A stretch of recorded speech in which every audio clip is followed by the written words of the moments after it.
YouTube channel B positive में शुरू करते हैं 5 का पंच, वही प्रोग्राम जिसके तहत 5 टॉपिक्स को 5 फैक्ट्स के साथ हम डिस्कस करते हैं। आज के टॉपिक जान लेते हैं। हम जानेंगे यूजीसी के बारे में, सीबीएसई के बारे में, यूनिफॉर्म सिविल कोड के बारे में, ईडब्ल्यूएस के बारे में और फाइनली हम जानेंगे एनएचएआई मतलब national highway authority of India. चलिए बात कर लेते हैं ज्ञान की। तो आज ज्ञान की बात है, मैं जीता नहीं हूँ अब तक लेकिन मैंने हार भी कहाँ मानी है, ऐसे कैसे छोड़ दूँ सब, जब तक जिंदा हूँ लड़ने की ठानी है। तो हमें किसी भी परेशानी से परेशान नहीं होना है, किसी भी विपत्ति से हमें परेशान नहीं होना है, हमें बस उससे लड़ते जाना है, आगे बढ़ते जाना है। चलिए शुरू करते हैं आज का अपना पहला टॉपिक और वो है यूजीसी। न्यूज में क्यों है ये टॉपिक? अभी एक्चुअली यूजीसी ने ये बोला है या कहा है कि वो एक कॉमन एंट्रेंस का सोच रहे हैं कि कॉमन एंट्रेंस लेंगे उन डिग्रीज़ के लिए जो कि बेसिक हमारी जैसे बीएससी हो गई, एमएससी हो गई, मतलब जो ग्रेजुएशन की नॉर्मल डिग्रीज़ हैं और पीजी की डिग्रीज़ हैं, उनके लिए कॉमन एंट्रेंस लेने की बात हो रही है। 2022-23 का सेशन जो होगा उसके साथ शुरू करने की कोशिश कर रहे हैं। यहाँ पर मैं आपको ये भी बता देता हूँ कि कॉमन एंट्रेंस जैसे अभी बीटेक की डिग्रीज़ के लिए रहता है, हमारा एक ही एग्ज़ाम होता है और जितने भी एफिलिएटेड उससे कॉलेजेस होते हैं उनमें हमारे जो स्टूडेंट्स हैं वो दाखिला ले लेते हैं। तो ऐसा ही ये जो हमारी नॉर्मल डिग्रीज़ हैं बीएससी, एमएससी, बीए, एलएलबी या जो भी है उनके लिए कॉमन एंट्रेंस होगा और उसके तहत जो एफिलिएटेड यूनिवर्सिटीज़ हैं स्टूडेंट्स में जाएंगे और अपना एडमिशन करवा लेंगे। अभी बात कर लेते हैं हम कि यूजीसी क्या है। तो यूजीसी यूनिवर्सिटी ग्रांट कमीशन है, एक स्टैट्यूटरी बॉडी है, मिनिस्ट्री ऑफ एजुकेशन के अंतर्गत ये बनाई गई है। नेक्स्ट, अब जो इसका जो फॉर्मेशन हुआ था वो 1953 में हुआ था और जो स्टैट्यूटरी बॉडी का दर्जा है इसे उसको 1956 में मिला था। फंक्शंस उसको आपको पता ही है कि यूजीसी है, कोऑर्डिनेट करेगा, डिटरमाइन करेगा, मेंटेन करता है जो सेट ऑफ रूल्स उसने बना रखे हैं फॉर हायर एजुकेशन। अब यहाँ पे आपको ये भी बता दूँ कि हायर एजुकेशन मतलब होता है 12वीं के बाद की जो भी एजुकेशन आती है वो हायर एजुकेशन में आती है। ये जो बहुत सारी यूनिवर्सिटीज़ होती हैं सेंट्रल या स्टेट्स उनको रिकॉग्नाइज़ करता है और उनको कहीं ना कहीं फ़ंड भी प्रोवाइड करता है। सेंट्रल यूनिवर्सिटीज़ का मतलब हमारा यहाँ पे ये हो जाता है कि जो totally owned by central government, और स्टेट यूनिवर्सिटीज़ होती हैं जो totally owned by state government, और कुछ प्राइवेट यूनिवर्सिटीज़ भी होती हैं जो कि प्राइवेट बॉडीज़ हैं उनके द्वारा ओन्ड होती हैं। हेड क्वार्टर यूजीसी का नई दिल्ली में है, चेयरमैन डीपी सिंह है। तो एक छोटी सी जानकारी थी यूजीसी के बारे में, आई होप आपको बेसिक आइडिया लगा होगा। आगे बात कर लेते हैं हम सीबीएसई की। सीबीएसई न्यूज़ में क्यों है उसको जान लेते हैं। तो अभी सीबीएसई ने एक क्वेश्चन पूछा था, क्लास 6वीं का शायद क्वेश्चन था, उसमें पूछा था कि under which government did 2002 Gujarat violence happened. तो एक ये कहीं ना कहीं एक मतलब अच्छा क्वेश्चन नहीं है, क्योंकि ये गवर्नमेंट को क्वेश्चन करता है ये कि क्या था, वायलेंस का क्वेश्चन था, तो इस तरीके से क्वेश्चन नहीं पूछना चाहिए इथिकली। तो इस चीज़ को खुद ही सीबीएसई ने माना है कि नहीं उनसे गलती हुई है, ये क्वेश्चन एक एरर है, एक गलती है। तो आइए जान लेते हैं कि सीबीएसई क्या है। सीबीएसई हमारा एक central board of secondary education है, एक नेशनल लेवल का बोर्ड है जो कि हमारे इंटायर इंडिया पे अप्लाई होता है। अप्लाई होता का मेरा सेंस यहाँ से ये है कि मतलब इस जो नेशनल लेवल का एक बोर्ड है, जैसे कि हमारे बहुत सारे स्टेट्स होते हैं, एमपी बोर्ड हो गया, यूपी बोर्ड, इलाहाबाद हो गया, तेलंगाना बोर्ड हो गया, केरला के बोर्ड्स हो गए, तो ये लोकल स्टेट बोर्ड्स होते हैं। बट एक सीबीएसई बोर्ड जो कि नेशनल लेवल का है, इस्टेब्लिश्ड हुआ था 1929 में, कंट्रोल और managed by government of India. Simple सी बात है, जब सेंट्रल का है, नेशनल लेवल का बोर्ड है, तो गवर्नमेंट ऑफ इंडिया द्वारा ही ये कंट्रोल और मैनेज्ड होता है। All schools both Indian and foreign, इसमें क्या होता है कि नॉट ओनली इंडियन जो स्कूल्स हैं वो एफिलेटेड होते हैं, बट कि जो फॉरेन के स्कूल्स हैं वो भी एफिलेटेड होते हैं, और अराउंड 140 स्कूल्स ऐसे हैं फॉरेन में जो कि सीबीएसई से एफिलेटेड हैं। तो क्वेश्चन अगर कभी ये पूछ दिया जाए कि सीबीएसई जो एफिलिएशंस हैं वो सिर्फ इंडियंस जो स्कूल्स हैं या इंडियन स्टेट्स के जो स्कूल्स उनको देती है या फॉरेनर भी देती है, तो हमारा जो ये एजुकेशन का बोर्ड है ये काफ़ी फेमस है, और फॉरेनर्स भी, जो फॉरेन कंट्रीज़ हमारी जो आसपास की कंट्रीज़ हैं उनके लिए बहुत ज़्यादा मायने रखता है। सीबीएसई जो है वो एनसीईआरटी करिकुलम फॉलो करता है, तो एक बेसिक जो नेशनल लेवल का करिकुलम है, एजुकेशन मतलब करिकुलम है, उसको फॉलो करता है। चेयरमैन इसके मनोज आहूजा हैं।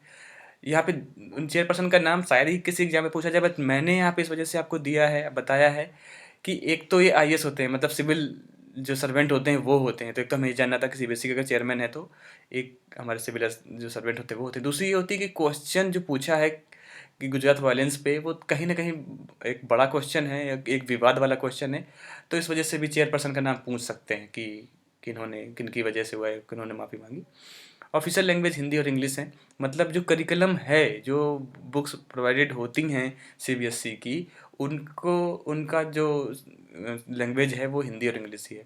कभी कभी हमारे दिमाग में ये आ जाता है कि नेशनल लेवल का हमारा एजुकेशन बोर्ड है, हो सकता है कि शेड्यूल 8 में जितनी भी लैंग्वेजेस एडेड हैं, मतलब 22, उन सब में ये जो इसकी जो लैंग्वेजेस होंगी वो होंगी। ऐसा नहीं है, इसका करिकुलम सिर्फ 2 ही लैंग्वेजेस में हमें मिलता है, वो हिंदी और इंग्लिश। इसका मतलब है कि जो फॉरेन कंट्रीज़ हैं वो इधर हिंदी में एफिलेटेड हैं या इंग्लिश में, इन्हीं 2 लैंग्वेजेस में एफिलेटेड हैं। तो एक सीबीएसई के बारे में जानकारी थी, क्यों था और सीबीएसई क्या है।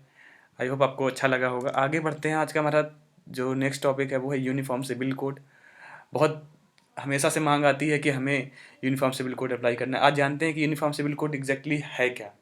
सबसे पहले जान लेते हैं कि न्यूज़ में क्यों है। अभी जो बीजेपी के एमपी हैं, मेंबर ऑफ पार्लियामेंट, उन्होंने कहा है कि हमें फिर से जो यूनिफॉर्म सिविल कोड है उसको लाना चाहिए फिर से, मतलब उसकी शुरुआत करनी चाहिए और हमें पटल पे उस चीज़ को अप्लाई भी करना चाहिए। तो ऐसी बात है। जानते हैं यूनिफॉर्म सिविल कोड के बारे में। तो यह एक प्रपोजल होता है, फॉर्मुलेट और इम्प्लीमेंट करता है सेकुलर पर्सनल लॉज को। मतलब यूनिफॉर्म सिविल कोड से कहीं ना कहीं हम ये समझते हैं कि सारे रूल सबके लिए बराबर हैं, तो वो तो है ही। अगर आप मर्डर करते हैं तो अगर आप करें या किसी और रिलीजन का इंसान करे, पर्सन करे, वो सबको सेम सज़ा मिलेगी। बट यहाँ यूनिफॉर्म सिविल कोड की मतलब होती है आपके जो सेकुलर, आपके जो रिलीजियस लॉज हैं वो सबके लिए इक्वल हों। तो यूनिफॉर्म सिविल कोड का बेसिक मतलब यही है कि रिलीजियस जो भी लॉज हैं वो जितने भी सिटीजन्स इंडिया में हैं सब पे सेम तरीके के अप्लाई हों।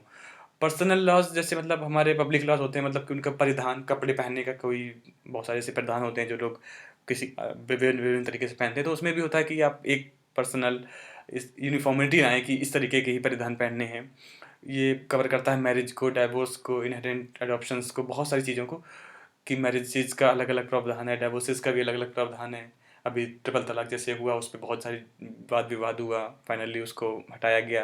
तो ये सारे जो भी अलग अलग तरीके के हमारे जो बोल सकते हैं कि सोशल इविल्स हैं, इविल्स तो नहीं बोल सकते, बट जो भी ऐसे ऐसे पर्सनल लॉज हैं जो कि यूनिफॉर्मिटी के लिए बाधा बन रहे हैं, उनको सबको एक दरकिनार करते हुए यूनिफॉर्म हमें लाना है। Civil code religious personal law पे लगता है, ये आपको ध्यान रखना है। अभी ये जो हमारा यूनिफॉर्म सिविल कोड है वो आर्टिकल 44 के तहत डीपीएसपी, मतलब directive principle of state policy जो है उसके तहत मिलता है। ये बोलता है या ये एक्सपेक्ट करता है कि जो भी इंडियन स्टेट्स हैं, कॉमन लॉज फॉर ऑल हो गए रिलीजियन बेसिस पे। मीन वाली एक चीज़ और है कि आर्टिकल जो हमारा 25 से 28 है, जो कि फंडामेंटल राइट है, वो हमें गारंटी देता है रिलीजियस फ्रीडम की, और अलाउ करता है रिलीजियस ग्रुप्स को मेंटेन करने के लिए उनके ओन अफेयर्स, उनके जो जो रूल्स हैं या जो फॉलो करने के तरीके हैं। तो अगर डीपीएसपी का हम आर्टिकल 44 अप्लाई करते हैं तो कहीं ना कहीं आर्टिकल जो हमारा फंडामेंटल राइट है 25 से 28 तक, जो रिलीजन की फ्रीडम को देता है, वो कहीं ना कहीं मतलब दिक्कत में आएगा। तो इन 2 आर्टिकल्स का मतभेद होने की वजह से कहीं ना कहीं यूनिफॉर्म सिविल कोड अप्लाई नहीं कर पा रहे हैं। देखते हैं इसको कैसे करते हैं, बट ये चीज़ें मैंने आपको बताने की कोशिश की कि क्यों डीपीएसपी और फंडामेंटल राइट में क्या क्या हमें प्रोविजंस दिए गए हैं।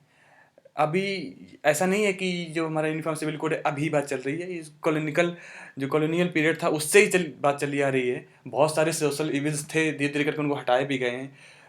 विलियम बेंटिक जो थे, उनके टाइम पे टाइम पे क्या उन्होंने ही सती प्रथा और विडो मैरिज को जो किया था वो सप्रेस किया था। एक्चुअली मैं छोटी सी कहानी बता देता हूँ। हुआ ये था कि एक छोटी बच्ची थी, उसको तैयार किया जा रहा था, बिकॉज उसकी जो शादी हुई थी, कहीं कहीं होता है ना कि जो बाल विवाह होता है वो भी विलियम बेंटिक के द्वारा ही हटाया गया। तो बाल विवाह तो हुआ था, तो और जिससे उसका हुआ था, अनफॉर्चुनेटली उनका देहांत हो गया, निधन हो गया। तो उस जो छोटी सी बच्ची थी उसको सजाया जा रहा था। तो छोटी बच्ची जो थी वो तो खुश थी कि नहीं नहीं उसे सजाया जा रहा है। उसे क्या पता कि 1 घंटे 2 घंटे बाद उसे भी जला दिया जाएगा या उसे भी सती बना दिया जाएगा। तो जब ये बात विलियम बेंटिक, जब उस समय के गवर्नर जनरल ऑफ इंडिया थे, उन तक ये बात पहुंची, तो उन्होंने कहा कि अरे ये तो बहुत बड़ा इविल है सोशल सोसाइटी का। तो उन्होंने फिर इस चीज़ को सप्रेस किया। हालांकि बहुत उस टाइम के जो रिलीजियस गुरु थे, उन्होंने बहुत किया कि आप हमारे धर्म के बीच में मत आइए, मत आइए, वो मत आइए। बट वही होता ना, जिसकी लाठी उसी की भैंस टाइप। तो वो पावर में थे, तो उन्होंने कहा कि नहीं नहीं ये गलत है, और कहीं ना कहीं वो गलत था और हमेशा था, और रहेगा भी, तो उन्होंने इस चीज़ को ख़त्म किया। तो कहने का मेरा तात्पर्य यही था कि टाइम टाइम पे जो भी सोसाइटी के इविल्स हैं उनको हटाया जाता है, जैसे वो ट्रिपल तलाक हो या सती प्रथा हो या विडो रीमैरिज हो, अभी भी कहीं ना कहीं जो बाल विवाह है वो है। बट यही गुजारिश है कि आगे उनको बढ़ाइए, उनको कुछ काबिल बनाइए। हमारे जो पूर्व पुरानों से रीतियाँ चली आ रही हैं उन पे उतना मत अपने आप को इंडल्ज कर लीजिए कि हम सोसाइटी के जो इविल्स हैं वो भी ना जाने। तो ये सब था यूनिफॉर्म सिविल कोड में कि धीरे धीरे टाइम टाइम पे हमारे चेंजेस होते भी रहते हैं। और बात होती है कि जो रिलीजियस बेसिस पे सारे रूल्स हैं सबके लिए एक जैसे हों। तो I hope uniform civil code के बारे में आपको एक आइडिया लगा होगा, आर्टिकल्स और क्या ऑब्स्ट्रैक्ट करता है और कब से शुरू हो रहा है। आगे बढ़ लेते हैं। आज का हमारा जो नेक्स्ट टॉपिक है वो है NHAI, मतलब national highway authority of India. News में क्यों है? अभी गवर्नमेंट ने पब्लिश किया है या बताया गया है कि जो भी फॉर्म प्रोटेस्ट था उसकी वजह से बहुत सारा जो रेवेन्यू है, मैंने इसमें नंबर भी दे रखा है एग्ज़ाम के लिए, जो 2731 करोड़ रेवेन्यू रुपए मैंने नहीं रखते, बट बहुत सारा जो पैसा है वो लॉस हुआ है NHAI का फॉर्म प्रोटेस्ट के थ्रू। तो ये गवर्नमेंट ने बोला है। तो हम जान लेते हैं कि NHAI है क्या। तो national highway authority of India है, एक ऑटोनोमस बॉडी है, मतलब ये किसी भी एक्ट के द्वारा या किसी भी थिंक टैंक के द्वारा नहीं बना गया है। ऑटोनोमस बॉडी का मतलब होता है कि ऐसी बॉडी जो कि जो जब डिसीजंस लेती है, हालांकि वो गवर्नमेंट से कंकरेंस रहता है, बट ऑटोनोमस बॉडी का मतलब होता है कि वो स्वतः चलाए जो बॉडी है वो रहती है। ऑटोनोमस आप समझ ही रहे होंगे, उसका मीनिंग यही होता है। सेटअप हुआ था 1995 में। एक जो जिसका जो नोडल मिनिस्ट्री है वो ministry of road transport and highway. समझ ही गए होंगे कि जब अगर हाईवे है तो मिनिस्ट्री। अब कभी कभी मैं मिनिस्ट्री मेंशन कर देता हूँ, हालांकि इतना मुझे नहीं करना चाहिए क्योंकि सिंपल सी ही है, हम बिल्कुल अंदाज़ा भी लगा लेंगे अगर ऑप्शन में आएगा कि कौन सी है। बट फिर भी एक फ्लो आने के लिए मैं उस चीज़ को मेंशन करवा देता हूँ। और सेटअप इसका 1995 में हुआ था, तो ये भी आपको ध्यान देना है। इसकी रिस्पॉन्सिबिलिटी क्या है? ये डेवलप करता है, मेंटेन करता है, मैनेज करता है जितने भी हमारा नेटवर्क है नेशनल हाईवेज़ का। और दूसरी चीज़ मैं आपको यहाँ पे ये भी बताना चाहूँगा कि जो हमारे ट्रंक रोड्स होते हैं उनका भी मेंटेनेंस और मैनेजमेंट करता है। अब छोटा सा डिफरेंस होता है नेशनल हाईवे और ट्रंक रोड में। जो हमारा जो नॉर्मल रोड होती हैं वो ट्रंक रोड कहलाती हैं, और जो हाईवेज़ होते हैं जो जो अलग से बनते हैं उनको हम बोल सकते हैं जो लेन सिस्टम, मतलब छोटा रोड है वो ट्रंक रोड है, जो तो उससे बड़ा है, या ट्रंक रोड का ही अपर वर्जन हाईवे है। कहीं कहीं ट्रंक रोड और हाईवे में ज़्यादा डिफरेंसेस नहीं मानते हैं, बट जो छोटी मोटी रोड्स होती हैं उनका भी NHAI ही जैसे सिटी के अंदर जैसे कोई सिटी है, मान लीजिए कि दिल्ली सिटी है, तो दिल्ली सिटी के अंदर जब कोई रोड बनेगी वो भी NHAI के अंदर बनेगी। और उस रोड को, उस तरीके के रोड को, क्योंकि किसी सिटी के अंदर तो हाईवे निकालेंगे नहीं, तो जब वो रोड होती है उसको ट्रंक रोड माना जाता है, कि एक छोटी सी रोड जो कि ट्रंक रोड कैसा है वो। तो एक बेसिक सी जानकारी थी, एग्जाम्स और प्रैक्टिस से तो ये कभी नहीं पूछी जाएगी कि ट्रंक रोड और वो क्या है। बट हाँ, ये आपको पता होगा कि नेशनल हाईवे और इसमें तो बेसिक अंतर क्या है। जो NHAI है इसकी एक रिस्पॉन्सिबिलिटी टोल कलेक्शन भी है। तो जितने भी हाईवेज होते हैं टोल कलेक्शन जो होता है तो उसका जो जिम्मेदारी है वो NHAI की ही है। इसी वजह से गवर्नमेंट ने कहा है कि टोल कलेक्शन नहीं हो पाया फॉर्म प्रोडक्ट्स की वजह से, और तो उनको इतना नुकसान हुआ। NHAI कोऑर्डिनेट करती है या कोऑर्डिनेट किया है एक MOU, मेमोरेंडम ऑफ अंडरटेकिंग होता है, मतलब एक कॉन्ट्रैक्ट होता है, वो इसरो के साथ, इंडियन स्पेस रिसर्च ऑर्गेनाइजेशन के साथ साइन किया है, जो हाईवे बने हैं उनकी सैटेलाइट मैपिंग के लिए। तो ये भी आपको कहीं ना कहीं समझ में आएगा कि जब दो बॉडीज़ आती हैं कुछ MOU साइन करती हैं तो एक नया उसका आउटकम निकलता है। वो यही है कि NHAI के साथ साथ हमारा इसरो ने उसके साथ कॉन्ट्रैक्ट किया है, और फिर इसरो कॉन्ट्रैक्ट करता है हमारा नेक्स्ट अदर जो हमारे इंस्टीट्यूशन होते हैं गूगल से, या जो भारत का बना हुआ है इस तरीके का जो मैपिंग सैटेलाइट है। आपको यहाँ पर जो बताना है इसका आंसर कि जो मैपिंग सैटेलाइट है भारत का वो कौन सा है, आपको कमेंट में प्लीज़ करके बताइएगा कि भारत का जो मैपिंग सैटेलाइट है वो कौन सा है। या मैपिंग सैटेलाइट जो एप्लीकेशन है, जैसे गूगल का हम करते हैं ना, गूगल मैप करके है, तो ये भारत का ऐसा कौन सा है, उसको उसका नाम आपको कमेंट में बताना है।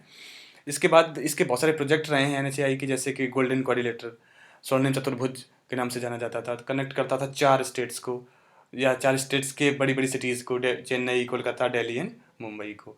और ग्रीन हाईवे मिशन भी था इसी का, कि हाईवेज़ में हमें ग्रीनरी लाना है ताकि थोड़ा सा जो CO2 निकलता है वो वहाँ के पौधों, उसको पौधे जो लगेंगे वो उसको कैप्चर कर लें, और जो हमारा CO2 का उत्सर्जन है वो कम हो। तो this is all about NHAI और उसके प्रोजेक्ट्स, और कैसे फॉर्म हुआ, उसकी रिस्पॉन्सिबिलिटी क्या है, उसने किसके साथ कॉन्ट्रैक्ट करके हमारा जो सैटेलाइट मैपिंग का है वो करवाया है। तो क्वेश्चन पूछा जा सकता है इसमें कि किससे मिलके सैटेलाइट मैपिंग करवाना के लिए NHI ने कोऑर्डिनेट किया है, और दूसरा पूछ सकता है कि इसका क्या क्या रोल है। तो कभी कभी क्वेश्चन ये आ जाता है कि टोल कलेक्शन कौन करता है या किसकी रिस्पॉन्सिबिलिटी होती है, तो वो NHI ही करता है। आगे बढ़ते हैं, हमारा आज का अंतिम टॉपिक है इकोनॉमिक वीकर सेक्शन EWS। जान लेते हैं कि ये न्यूज में क्यों है। तो अभी गवर्नमेंट ने एक पैनल को फॉर्म करने का सोचा है जो कि रिविजिट करेगा, दोबारा से देखेगा जो EWS कोटा क्राइटेरिया है उसको। हम इसमें जानेंगे कि EWS क्या है, EWS कोटा क्राइटेरिया क्या है, और जो अभी तक रिजर्वेशन मिला है वो कितना मिलता है। तो सबसे पहले EWS के बारे में जान लेते हैं। ये इंडिया की एक सब कैटेगरी है, उन लोगों को बिलोंग करती है जो कि OBC, ST और SC में नहीं है, और टोटली ये बिलोंग करता है इकोनॉमी बेस्ड पे। मतलब ये इकोनॉमी पे बेस्ड पे, मतलब उस फैमिली की इनकम के बेस पे, उस फैमिली की जो प्रॉपर्टी है उसके बेसिस पे ये क्राइटेरिया बनाया गया है। ये एक काइंड ऑफ रिजर्वेशन है, काइंड ऑफ नहीं, एक रिजर्वेशन ही है। जनवरी 2019 में 124th बिल के रूप में इसको पेश किया गया, और इसको पास होने के बाद जो अमेंडमेंट हुआ कॉन्स्टिट्यूशन का वो हुआ 103। तो हमें ये ध्यान देना है कि 104 बिल था, 124वां ये बिल था, बट जब अमेंडमेंट हुआ कॉन्स्टिट्यूशन का तो वो 103 था। यहाँ पे मैं आपको इस वजह से फोकस और एक चीज़ कराऊंगा कि जो बड़े बड़े अमेंडमेंट होते हैं, जैसे EWS बहुत बड़ा अमेंडमेंट था, इसको हमें इसका अमेंडमेंट नंबर भी याद रखना होता है। जैसे कि हमारा GST था, वो 100वां आई थिंक वो था, क्या कहते हैं, अमेंडमेंट था। तो हमें वो भी याद रखना है कि कैसे कैसे क्या क्या करना है, कौन कौन से अमेंड, क्योंकि 103 105 इतने ज़्यादा हो चुके हैं तो हमें याद नहीं रहेंगे कि क्या है क्या नहीं है। बट हमें ये याद रखना है कि जो GST का या इस तरीके के जो अमेंडमेंट हैं जो कि बहुत मैटर करते हैं हमारी सोसाइटी को या हमारे देश को, उनका नंबर हमें याद रखना है कि कौन कौन सा उनका अमेंडमेंट था कॉन्स्टिट्यूशन में। इसका रिजर्वेशन और कैन से कि जो इकोनॉमिक सोशल प्लानिंग करके एक सब्जेक्ट है वो कंकरेंट लिस्ट में है। ये भी कभी कभी पूछ दिया जाता है। मैं यहाँ पे ये बोलना चाहूँगा कि रिजर्वेशन करके कोई सब्जेक्ट नहीं है, but economic and social planning करके एक सब्जेक्ट है जो कि कंकरेंट लिस्ट में है, और मैं आपको हर एक वीडियो में बताता हूँ कि कंकरेंट लिस्ट का मतलब क्या है, तो आप समझ ही गए होंगे। तो इस इकोनॉमिक एंड सोशल प्लानिंग में ही रिजर्वेशन कहीं ना कहीं आ जाता है। तो एक कंकरेंट लिस्ट में अगर हम रिजर्वेशन की बात करें तो कहीं ना कहीं इससे मिलते जुलते तथ्य या इससे मिलता जुलता फैक्ट, इससे मिलता जुलता सब्जेक्ट कंकरेंट लिस्ट में आता है, जिसमें दोनों state as well as central rules बना सकते हैं। अब तक टोटल रिजर्वेशन जो है वो 27% OBC को मिलता है, 15% शेड्यूल कास्ट को मिलता है, 7.5% ST मतलब शेड्यूल ट्राइब को मिलता है, और 10% अभी EWS को हो गया है। टोटल अगर सबका मिलाया जाए तो 59.50 मतलब अप्रॉक्स 60% का रिजर्वेशन होता है। अब वही बात कर लेते हैं EWS क्राइटेरिया की।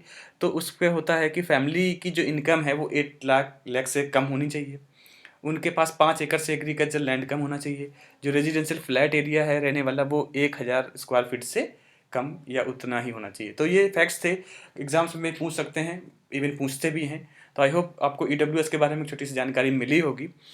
और आगे बढ़ते हैं, तो आज जान लेते हैं बोनस इन्फॉर्मेशन क्या है। तो बोनस इन्फॉर्मेशन आज हमारी हैं, दो हैं। एक तो आज 2 दिसंबर है, तो आज का दिन जो है वो नेशनल सोल्यूशन सॉरी वहाँ पे पॉल्यूशन है, नेशनल पॉल्यूशन कंट्रोल डे के नाम से आज का दिन सेलिब्रेट किया जाता है हमारे देश में। तो यहाँ पे नेशनल सोल्यूशन है वो सोल्यूशन कंट्रोल डे। दूसरा है कि अभी जो हमारा ग्लासगो में COP26 की मीटिंग हुई है जो क्लाइमेट चेंज की, उसमें महाराष्ट्र को जो एक अवार्ड होता है inspiring regional leadership award for proactive climate change actions में, उसके लिए उसको चुना गया है। तो हमारे लिए ये भी ज़रूरी है। तो ये दो बोनस इन्फॉर्मेशन थी, वन लाइनर थी। 2 दिसंबर को क्या होता है शायद ही पूछें, बट महाराष्ट्र को है तो ये करंट अफेयर्स में आने वाले एग्जाम से पूछा जा सकता है कि जो ग्लासगो में भी हमारा COP26 हुआ है वो, उसमें कौन से राज्य को हमारा जो ये अवार्ड है वो मिला है। आगे बढ़ लेते हैं। आज क्वेश्चंस फॉर द डे वो हैं, 2 क्वेश्चन मैंने आपसे यहाँ पूछे हैं। एक, जैसे मैंने आपको स्वर्ण चतुर्भुज जो गोल्डन क्वाड्रिलेटरल था उसके बारे में बात की थी, आपको बताना है डायमंड क्वाड्रिलेटरल क्या होता है, ये कौन किसके तहत बनता है और कौन कौन सी सिटीज़ को ये टच करता है, मतलब कौन सी जो एजेंसी है या बॉडी है उस डायमंड क्वाड्रिलेटरल को फॉर्म कर रही है, बना रही है। दूसरा है हमारा कि अभी मिनिस्ट्री ऑफ एजुकेशन हो गया है, बट बिफोर 2020 जो एजुकेशन पॉलिसी आई उससे पहले मिनिस्ट्री ऑफ एजुकेशन को किस नाम से जाना जाता था। तो आपको इन क्वेश्चंस के जवाब देने हैं। और यहाँ तक रहने के लिए थैंक यू सो मच। बाकी आप हंसते रहिए, मुस्कुराते रहिए, ज़िंदगी में कभी मायूस मत होइए।